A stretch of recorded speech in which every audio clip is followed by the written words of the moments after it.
Hello दोस्तों, मैं मोहम्मद शारिक।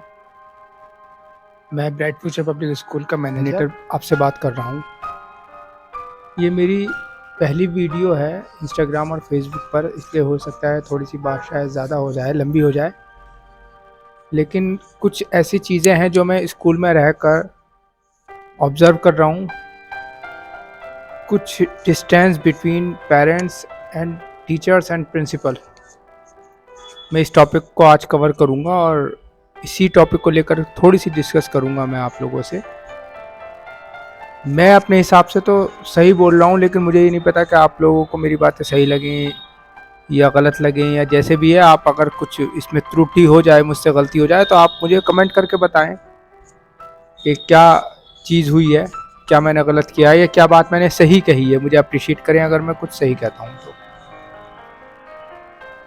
कहना ये चाह रहा हूँ कि एक्चुअली ऐसा होता है कि जब हम किसी भी ऑर्गेनाइजेशन को डील करते हैं, किसी और भी ऑर्गेनाइजेशन को देखते हैं, उसे संभालते हैं, तो हम तो खुद अकेले हैं। सपोज प्रिंसिपल हैं, वो अकेली हैं। पेरेंट्स को तो ऐसा लगता है कि ये हमारी बात नहीं मान रही, ये हमारी बात हमें मतलब स्पेशल ट्रीट करें। पेरेंट्स, हर पेरेंट्स ये चाहता है कि वो हमारे बच्चे को और हमें साथ में स्पेशल ट्रीट करें, स्पेशल ट्रीटमेंट मिले। लेकिन कहीं ना कहीं ऐसा होता है कि उनकी तरफ से तो हम अकेले हैं, अकेले बैठे हुए हैं। यहाँ पर प्रिंसिपल हैं, अकेली बैठी हैं। पेरेंट्स आते हैं ऑफिस में, अपनी बात कहकर चले जाते हैं। लेकिन उन्हें शायद ये नहीं पता कि जो जिम्मेदारी एक प्रिंसिपल को निभानी है, वो सिर्फ आपके बच्चों को लेकर नहीं निभानी होती है। वो स्कूल में चाहे 100 बच्चों की स्ट्रेंथ हो, चाहे 200 बच्चों की स्ट्रेंथ हो, चाहे 500 बच्चों की स्ट्रेंथ हो, वो जैसे जैसे स्ट्रेंथ बढ़ती जाती है बच्चों की, उसी तरह से जो है जिम्मेदारी टीचर्स के ऊपर, प्रिंसिपल के ऊपर बढ़ती चली जाती है। वो इसलिए क्योंकि उनकी नज़र में तो, पेरेंट्स की नज़र में तो हम एक अकेले बैठे हैं यहाँ पर। लेकिन हम अपनी नज़र से देखें तो हम तकरीबन 200, 300, 500, 1000 बच्चे के पेरेंट्स को और बच्चों को डील कर रहे हैं। अब ऐसा कहीं ना कहीं ये लैग आ जाता है बीच में, डिस्टेंस आ जाती है बीच में, कि जो पेरेंट्स हमसे चाहता है वो हम ना दे पाए उन्हें। करते कोशिश पूरी हैं, अदरवाइज फिर भी कहीं ना कहीं कुछ ना कुछ लैग बीच में आ जाता है। कम्युनिकेशन गैप ऐसा बीच में पैदा हो जाता है कि जिसकी वजह से पूरे साल मैं ये देखता हूँ कि किसी ना किसी पेरेंट्स की शिकायत रहती ही है, किसी न किसी चीज़ को लेकर। अब जैसे मैं एक छोटा सा आपका एग्जाम्पल देता हूँ। हमारे स्कूल में सपोज़ करिए आप, मान लीजिए 300 बच्चों की स्ट्रेंथ है। अब उन ज़रूरी ही नहीं है कि 300 के 300 बच्चों के माँ बाप के पास एंड्रॉयड फ़ोन हो। कुछ समथिंग ज़्यादातर के पास होता है, 99 के पास होगा, आई थिंक 98-99% पेरेंट्स के पास होगा एंड्रॉयड फ़ोन। बट कुछ हैं, एक दो, दो चार जिनके पास नहीं है। वो आज भी बटनों वाला फ़ोन चलाना पसंद करते हैं। लेकिन ये चीज़ है कि उनके घर में किसी न किसी के पास ज़रूर होगा। तो उनके ना किसी न किसी फैमिली मेम्बर्स के, अगर उनके पास नहीं है, पेरेंट्स के पास नहीं है, उनके बेटे के पास होगा, उनकी किसी बेटी के पास एंड्रॉयड फ़ोन होगा जो पढ़ रही है। अब एक कम्युनिकेशन गैप मैंने क्या देखा कि स्कूल से हम सब, जब एडमिशन होता है बच्चे का या जिनका एडमिशन हुआ हुआ है ऑलरेडी, तो हम उनसे उनका कॉन्टैक्ट नंबर लेते हैं और स्पेशली व्हाट्सअप नंबर लेते हैं, जिस पे हम किसी भी तरह का स्कूल का कोई भी मैसेज हो वो डालें और पेरेंट्स तक पहुंच जाए, टाइम से पहुंच जाए।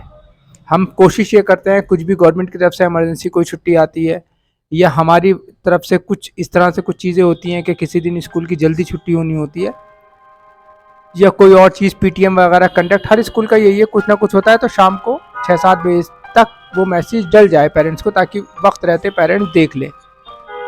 लेकिन एक चीज़ की शिकायत बहुत ज़्यादा आ रही है हमारे स्कूल में, और हो सकता है आपके स्कूल में भी ये शिकायत बहुत ज़्यादा देखने को मिले। वो ये है कि अगर हम कोई छुट्टी सपोज़ करे डालते हैं या किसी भी चीज़ का कोई मैसेज देते हैं पेरेंट्स को व्हाट्सएप पर, तो हमारे पास जो नंबर अवेलेबल है हम तो उसी पर ही भेजेंगे।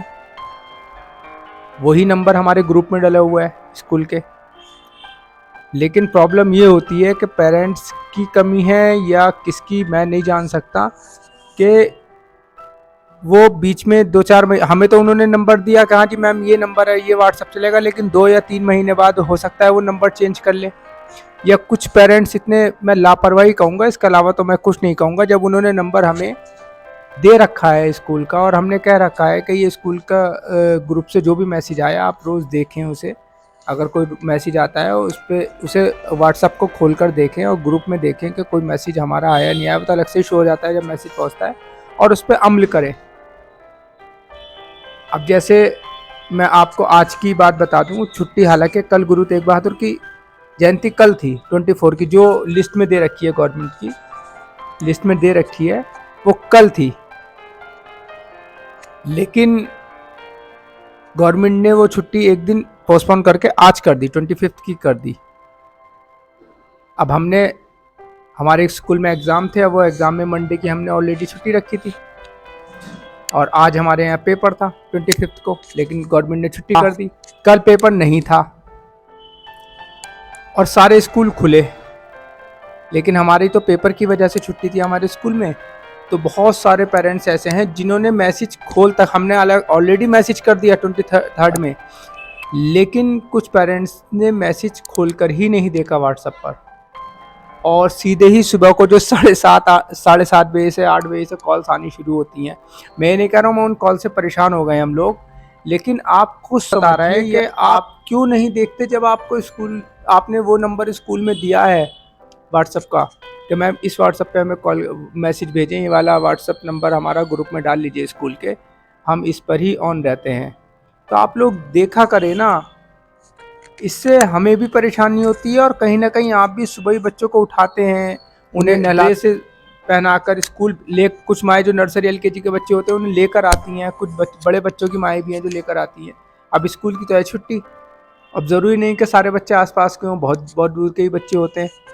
अब वो जो है क्या करें, यहाँ पर आकर स्कूल का गेट बंद मिलता है, फिर वो हमें यहाँ से फ़ोन करते हैं, सर स्कूल क्यों नहीं खुला आज?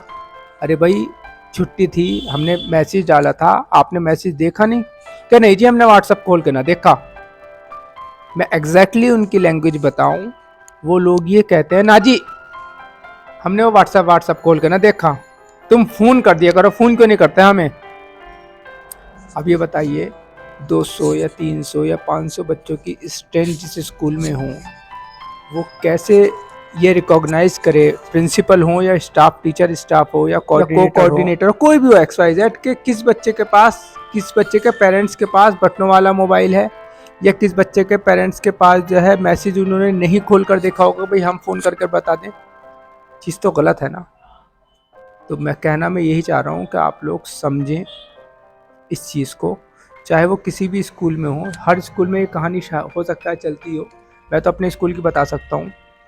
तो मेरा टॉपिक यही था आज का कि प्लीज़ आप पेरेंट्स से, कि प्लीज़ आप लोग इस चीज़ को समझें, जो किसी भी स्कूल में कोई भी पेरेंट्स अगर जो नंबर व्हाट्सएप का देता है स्कूल में और ग्रुप में उस नंबर को ऐड कराता है स्कूल के, तो उस ग्रुप को डेली बेसिस पर, जब आपका बच्चा डेली आता है स्कूल, तो आप डेली बेसिस पर उस ग्रुप को खोलकर देखें, क्या पता कब स्कूल से कौन सा मैसेज आ जाए और उस पर फिर अमल करें। बहुत से पेरेंट्स ऐसे होते हैं, हाँ याद आया कि मैसेज पढ़ लिया, उसके बाद फिर एक बार कंफर्म करने के लिए फिर कॉल करते हैं।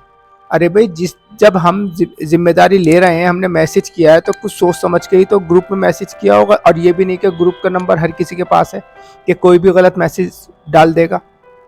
सिर्फ जो रेस्पॉन्सिबल टीचर्स होते हैं, सीनियर टीचर्स होते हैं या मैनेजमेंट होता है, उनके पास ही वो ग्रुप बना हुआ होता है और वही सब जगह से कंफर्म करके कि जो भी चीज़ नेक्स्ट डे या डे आफ्टर टुमारो होनी है, उस चीज़ को तभी वो अप्लाई करते हैं, मैसेज डालते हैं। लेकिन वो फिर फ़ोन करते हैं कि सर वो मैसेज आया था आपके यहाँ से, वो छुट्टी है क्या कल को PTM है क्या? हम उन्हें यह रिप्लाई देते हैं आपने मैसेज देखा? कि हाँ सर देखा। तो फिर जब मैसेज देख लिया आपने, पढ़ लिया, समझ लिया, फिर फ़ोन करने की क्या ज़रूरत है? तो कहते हैं ना सोचा हमने एक बार और कंफर्म कर लें। तो प्लीज़ इस चीज़ को ना करें, इससे टीचर्स भी परेशान होते हैं प्रिंसिपल भी परेशान होते हैं, पूरा मैनेजमेंट परेशान होता है, जितने भी मैनेजमेंट में होते हैं। आप मुझे नहीं कर रहे हैं, प्रिंसिपल को करेंगे फ़ोन, प्रिंसिपल ने नहीं उठाया टीचर्स को करेंगे, टीचर्स ने नहीं उठाया मैनेजमेंट में से किसी को करेंगे। ओवरऑल होंगे तो कोई ना कोई परेशानी। और ये नंबर बदलने का हिसाब किताब ये बंद कर दें, एक ही नंबर रखें। घर में जो भी हो, जिसके पास भी एंड्रॉयड मोबाइल है, स्क्रीन टच मोबाइल है, वो एक ही नंबर रखे और एक ही नंबर से कॉल करें। और एक ही नंबर स्कूल में दे व्हाट्सएप का, जिस पे हम आपको मैसेज कर सकें। और प्लीज़ प्लीज़ चेक कर लिया करें घर पर, डेली बेसिस पे कर रहा हूँ मैं। जब आप व्हाट्सएप खोलते हो और उन लोगों को मैसेज करते हो तो एक बार स्कूल के नाम से जो ग्रुप बना हुआ है उसे खोल के देखने में क्या दिक्कत है। हो सकता है मैसेज आया हो, आपके बच्चे ने खोल के वैसे ही ऊपर नीचे स्क्रॉल करके ख़त्म कर दिया हो तो वो शो नहीं करेगा। लेकिन अगर आप बड़ा कोई खोल के देख लेगा स्कूल के ग्रुप को, तो हो सकता है कोई मैसेज हो और वो पढ़ ले और फिर समझ में आ जाए क्या है क्या नहीं है। तो मेरा यही आप सबसे रिक्वेस्ट है, पेरेंट्स, स्पेशली पेरेंट्स से, कि जिस तरह से स्कूल जो है जिम्मेदारी समझता है अपनी एक एक चीज़ की, आपके बच्चे का ख्याल रखता है, सारी चीज़ों को समझता है, इसी तरह से आप भी टीचर्स की परेशानी को, टीचर्स की बातों को समझा करें। इससे एक बॉन्ड क्रिएट होगा आपके और हमारे बीच में, और ये बॉन्ड बहुत लंबा चलने वाला है जब तक आपका बच्चा हमारे स्कूल में पढ़ेगा। ये बॉन्ड छोटा मोटा बॉन्ड नहीं होगा आपके हमारे बीच में, बहुत लंबा बॉन्ड चलेगा।